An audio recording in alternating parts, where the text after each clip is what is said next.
तो welcome back guys, कैसे हैं आप सब? होप से बहुत अच्छे होंगे। हम लोग डिसीजन मेकिंग स्टेटमेंट में डे बाय डे आगे बढ़ते जा रहे हैं। अगर आपने पुराने वीडियोस नहीं देखे हैं सो प्लीज जाके देख लीजिए वीडियोस, क्योंकि हम लोग हर डेली 2 वीडियोस लेके आएंगे। फाइन। सो अभी हम लोग देखते हैं, आगे बढ़ेंगे। आपके आज हम लोग देखेंगे जो क्वेश्चंस होते हैं बेसिकली आपके जैसे जिसके अंदर फॉर और नेक्स्ट करके दिया रहता है डिसीजन मेकिंग स्टेटमेंट में, जिसमें लाइक दिया है फॉर फर्स्ट वीक आगे कंडीशन, नेक्स्ट 2 वीक्स आगे कंडीशन, नेक्स्ट 2 वीक्स आगे कंडीशन। तो ये जो फॉर और नेक्स्ट वाले जो क्वेश्चंस होते हैं इनके अंदर मेजर बहुत ज्यादा प्रॉब्लम होती है बच्चों को। सो हम लोग आज इसी के ऊपर डील करेंगे। बेसिकली क्वेश्चंस होते कैसे हैं। सो इसमें हम कॉन्जिक्यूटिव वे में हम मूव करते हैं आगे। इसमें हम लोग क्या करते हैं, कॉन्जिक्यूटिव वे में हम लोग आगे मूव करते हैं, एक बार एक के बाद एक हम लोग एडिशन कराते चलते रहते हैं आगे, ठीक है। तो अभी मैं आपके सामने क्वेश्चन प्रेजेंट कर रहा हूं। तो क्वेश्चन में बोला गया है कि IMZ pays to staff on the basis of given conditions. बोला गया है कि फर्स्ट वीक का जो कंडीशन है, फर्स्ट वीक के अंदर कितना पे करेगा आपको 500 rupees per day. Additional 2 week के कैसे करेगा 700 रुपीज डे। उसके बाद फिर नेक्स्ट 3 वीक्स में कैसे करेंगे 900 रुपीज डे।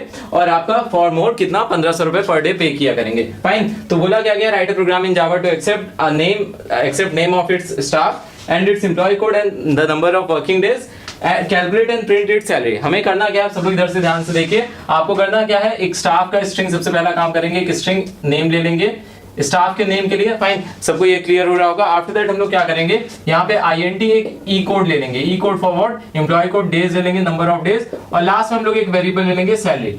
अब यहाँ पे अगर हम लोग ध्यान से देखें तो यहाँ पे हमने INT में क्यों लिया है, क्यों? क्योंकि एम्प्लॉय कोड ऑब्वियस ही बात है, INT में वो कोई डिजिट आपके लाइक रियल नंबर होंगे नहीं, साथ ही साथ डेज भी आपके रियल नंबर होंगे, और सॉरी INT फॉर्म में होंगे। अपार्ट फ्रॉम दैट आपका सैलरी, क्योंकि कोई भी वैल्यू पॉइंट में नहीं तो आपकी सैलरी भी कैलकुलेट होगी डायरेक्ट आपका INT फॉर्म में। फाइन। तो क्वेश्चन में बोला क्या गया है कि भाई अगर first week that mean 7 days अगर यूजर ने काम किया है, एम्प्लॉय ने काम किया है, तो उसकी सैलरी पर डे किसके अकॉर्डिंग कैलकुलेट होगी 500। अब अगले जो 14 डेज काम करेगा, क्या बोला गया, एडिशनल दैट मींस अगले 14 डेज। इन 7 दिन की नहीं बात हो रही, 7 दिन के बाद जो अगले आने वाले 14 दिन होंगे उसकी कितने के अकॉर्डिंग मिलेगी 700 के according. Apart from that next उसके बाद 3 वीक्स का दैट मींस आपका 21 डेज। मतलब ये दोनों चीजें कंप्लीट करने के बाद अगले 21 डेज की किस हिसाब से कैलकुलेशन होगी आपका 900 रुपीज के अकॉर्डिंग, और इससे ज्यादा जितना भी करेगा उसके किसके अकॉर्डिंग 1500 रुपीज के अकॉर्डिंग होगा। तो एक चीज तो क्लियर हो गई यहाँ पे, ये है कि ये कंडीशन बोला 7 दिन 14 दिन 21 नहीं, 7 दिन के बाद 14 दिन के बाद 21 दिन के बाद। ऐसे ही क्वेश्चंस आते हैं जब आप डिस्टेंस वाले होते हैं, जिसमें आपको फेयर कैलकुलेट करना रहता है। जब आपका ट्रांसपोर्टेशन वाले क्वेश्चंस आते हैं उसके अंदर भी ऐसी ही कंडीशंस लगी होती है। फाइन। तो हम लोग आगे बढ़ते हैं, क्वेश्चन को देखते हैं। तो यहाँ पे क्या हो जाएगा, आपको SOPLN एक मैसेज पास करना पड़ेगा, एंटर डिटेल्स। डिटेल्स में क्या चीजें हो जाएंगी, details name days and E code. E code क्या हो जाएगा आपका एम्प्लॉय कोड। फाइन। तो अब क्या कर देंगे हम लोग, name is equal to what, कैसे होगा, name is equal to SC dot next line. सबको एंट्री का तरीका याद हो गया होगा स्ट्रिंग के। After that days is equal to what, days is equal to आपका SC dot next INT। Try करिए कि जिस ऑर्डर में आपने मैसेज लिखा है उसी ऑर्डर में लिखिए ताकि यूजर को कंफ्यूजन ना हो। आफ्टर दैट ई कोड का क्या हो जाएगा, ई कोड इज इक्वल टू आपका SC डॉट नेक्स्ट INT।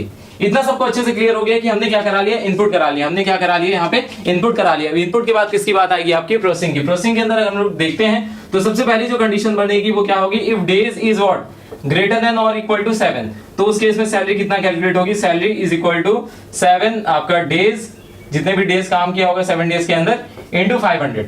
यहां तक किसी को दिक्कत है, पहले 7 दिन के अंदर जितना भी काम किया होगा उसका आपका कैलकुलेट जाएगा। अगर ऐसा नहीं है, 7 दिन से उसने ज्यादा काम किया है और क्या हो गया है, एंड डेज आर व्हाट, अगले 14 दिन के अंदर अंदर अगर काम किया, अगले 14 दिन that means less than equal to 21। तो लोगों को अब क्लियर नहीं हो रहा होगा 21 क्यों लिखा, 7 + 14 एडिशनल बोला गया था, तो क्या हो जाएगा आपका 21 हो जाएगा। कोई डाउट है यहाँ पे?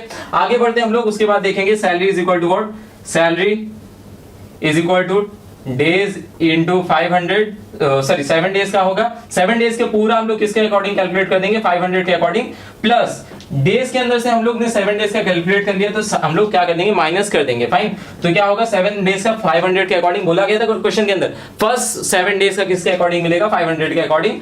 अगले आपके जितने भी डेज होंगे, कंडीशन किसकी हमने लगाई 21, दैट मींस कंडीशन 21 के अंदर होगा तभी आएगा। तो 7 डेज का हमने ऑलरेडी कैलकुलेट करा लिया, तो क्या हो जाएगा इंटू आपका 700 रुपीज। इसके अंदर कंडीशन क्या दी गई आपकी 700 रुपीज दी गई। क्वेश्चन मैंने डिस्क्रिप्शन में दिया, जिसको भी कंफ्यूजन हो आप क्वेश्चन देख लीजिए आराम से।